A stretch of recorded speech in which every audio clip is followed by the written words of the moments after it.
That's just understanding your value. You know what I'm saying? And I want to stick on like what we've been up to lately, like, and also like while I've been away. A thing that I've always had a problem with, you feel me, personally, is like dealing with emotions. You know what I'm saying? How to show emotion, how to express it the right way without coming off. And I want to talk to y'all about it because we always have dope conversations about this.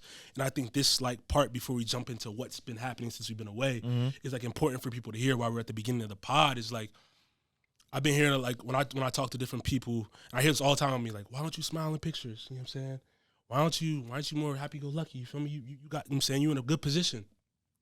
And I'm like, yeah, maybe a good position to you, but you don't know what's going on in the person. Like I'm still a human at the end of the day. You're not satisfied at all. Yeah, it's not even about satisfaction. It's about what I've endured as a human emotionally over the last few year or two. You feel me? And people don't realize that it's always like, yo, smile, stop being so mad. It's like, bro, people don't realize.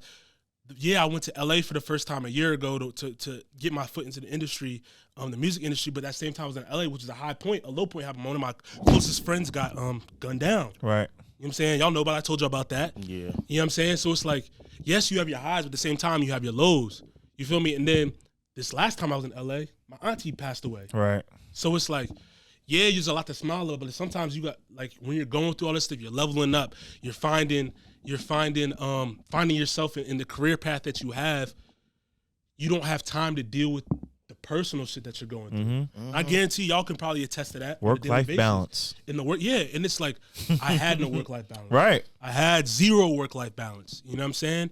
And I want y'all to speak on that a little bit because I know we've all had conversations with each other about those types of things. So like, how as an individual, because we've been taught, you know what I'm saying, especially as males, I'm going to say especially as men, that, you know what I'm saying, not you can't show emotion, you have to be okay. You have to do so. We've touched on this before, but I want to just talk about it more because I think we've matured a little bit since the last time you know what I'm saying, just everything that's been on since we've been on pod.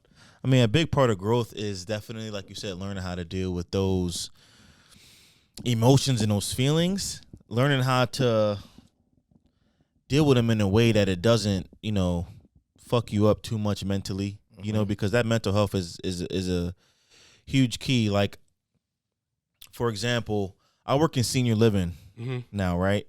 So I'm dealing with people that need assisted living, memory care, people that have dementia, people that are in financial crisis, people that are in family crisis. You know, you got a family that just is only concerned about, you know, all right, if my mom dies tomorrow, am I going to get all her bread or am I going to have to continue to pay? You know what I'm saying?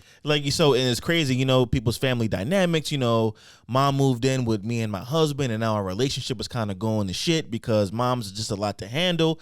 That's taking up a lot of my time. And, you know, for me to have to kind of sit there and deal with all that at work is part of my job, obviously. But, you know, you got to learn how to let that shit go because I got my own stuff that I got to worry about too.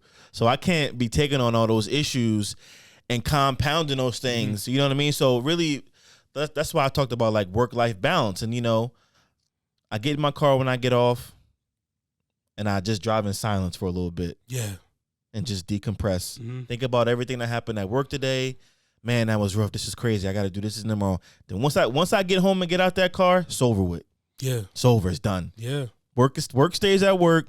I want to talk to my fiance, find out how her day was, make dinner, and relax and do what I want to do. Yeah. Because, you know, bringing all that home, it just weighs on you. Then it's like, I don't want to be taking on anybody else's hardships and making it my own because we all tend to do that a lot too. Yeah. You know, especially as men, like, you know, it's hard. You definitely got to just find that point where you got to cut shit off, bro. You got to just cut shit off. It's easier said than done, but you got to cut shit off for yourself. And that's not selfish to feel that way at all. I be feeling selfish. You got to take care of yourself first, bro. Like, I be feeling like when that happens, like when we want to cut, I be feeling selfish though, and I don't like that feeling. You gotta take care of yourself, bro. You feel me? Like, yeah, like you said, it's easier said than done, but I just be feeling selfish sometimes. It's like, and then when you aren't selfish, this is how I feel. When you aren't selfish, do you feel like you're getting pulled in a million different directions? Of course. Yeah. Always, though. That's always. I'm trying to figure out a solution to everything, but never figure out a solution to anything. Exactly. You know what that is? That's a testament to you being the leader that you are and that you want to be, right? and I'll speak to it because obviously, like y'all, Shannon's engaged. He's getting ready to get into the next step in his relationship, which is marriage. You in a relationship, Yeah. and it's like me, obviously being single now. It's like one of the things that you start to realize is that, like, as a guy, you kind of like what people don't understand when it comes to emotions with guys is that we show it in a lot of different ways, right? And I think that one of the biggest things that a lot of people don't understand as guys is that guys naturally want to be leaders. And I was going to talk about this. I was going to talk about this a little bit later, but I guess I'll bring it up now. It's like there's a lot of ways that we show our leadership as guys, right? And like one of the biggest things that a lot of people don't understand, like, is family, right? When you're a family, you're technically the CEO of your own organization in a sense. You have to worry about capital to pay rent for your building. You know, you have to make sure that the lights are on, that everybody's running okay, right? And as a guy, you don't get time to sit down and think about the stuff that you want to think about. You know what I mean? So when it comes down to dealing with emotions and dealing with who you want to be, it's like when you're kind, what ends up happening is that, like you said, you're pulled in a bunch of different directions because say you want to take care of your mom, right? You want to take care of your girl. You want to take care of your boys. You want to take care of like your homies, all of that.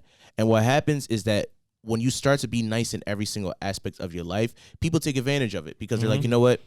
Maybe Toby will do this. Toby will do this. It's fine, right? You know, like me being the oldest, I'm the oldest grandson and I'm the oldest son in my mom's family, right? So for me, it's always like, oh, Toby has to do this. Toby has to do this. It's like Toby's sacrifices has to come first for the family. But it's like, what about what Toby really needs for himself? You know what I mean? In a relationship, what about what does Toby really want? Why is it that, like, for example, like just dealing with guys in general, is like guys will always have to be the ones where they don't even have space to sometimes even feel what they want to feel.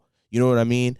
And so what ends up happening is that for us, like you said, Shannon, like it's really great that you found a way to just cut shit off and just deal with it the way that you want to deal with it. Because it's like, and it's like I appreciate that because like for me, like I'll be honest, like one of the biggest things I have is that I care too much. Like, I care too much about like everything. You know what I mean? Like even from the places that I work all the way up to like just the well-being of my parents and their business, even though it runs well. It's like, damn, like how do I fit in and how can I help now and how can I help later? And it's like once you have all that stuff, you're thinking about it, it's like, how do you, as the person that's eventually going to be a CEO of his family or a CEO of just running whatever operation you're running, how do you sit here and put yourself in the best position to benefit everybody?